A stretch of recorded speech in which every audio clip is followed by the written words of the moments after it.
Welcome to Tweetledee Tweetledum, where we troll the internet for the funniest and the most absurd social media messages that are out there.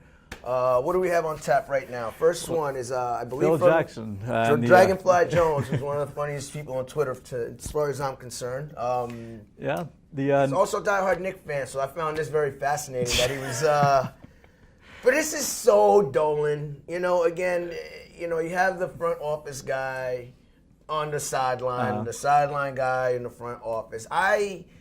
It's hard to criticize the Phil deal. It's also hard. Not that hard. But the thing is, he is a rookie. You don't know how much work he's going to put into this. You don't know what he's going to be able to do. You don't know if people buy into his system. There's very different nuances being on the sideline as it is in the front office. I know people want to assume that it's going to be an easy transition, easy jump, but I don't see it. Well, someone's hoping to go home happy after the Warren Buffett $1 billion bracket offering. $1 billion. So, yeah, I wish Dick Vitale would shut up. Diaper Dandies, baby! Shut up. Jesus.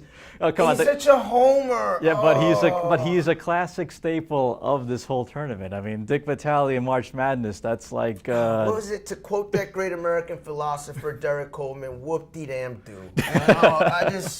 It's Dick Vitale. He's loud, he's obnoxious.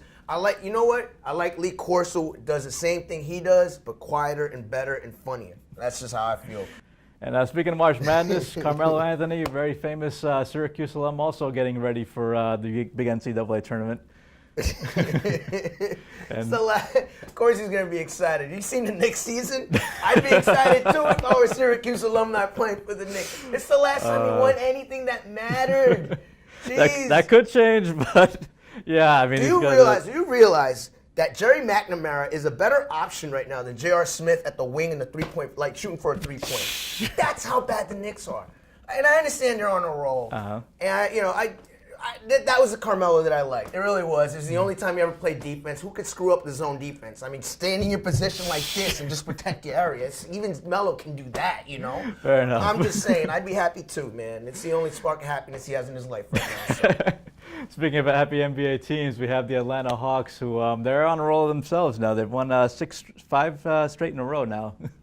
Yeah. You see the skull behind me over there? I do. That's pretty much how Indiana and the Heat are going to leave Atlanta.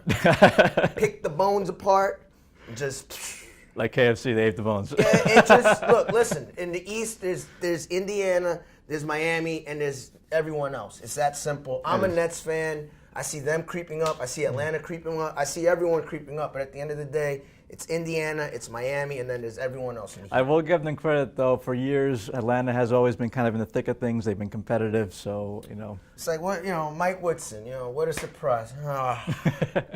Can't get out the first round. And that'll do it for this week's edition of Tweetledee Tweetledum. Remember to tune in next week for more.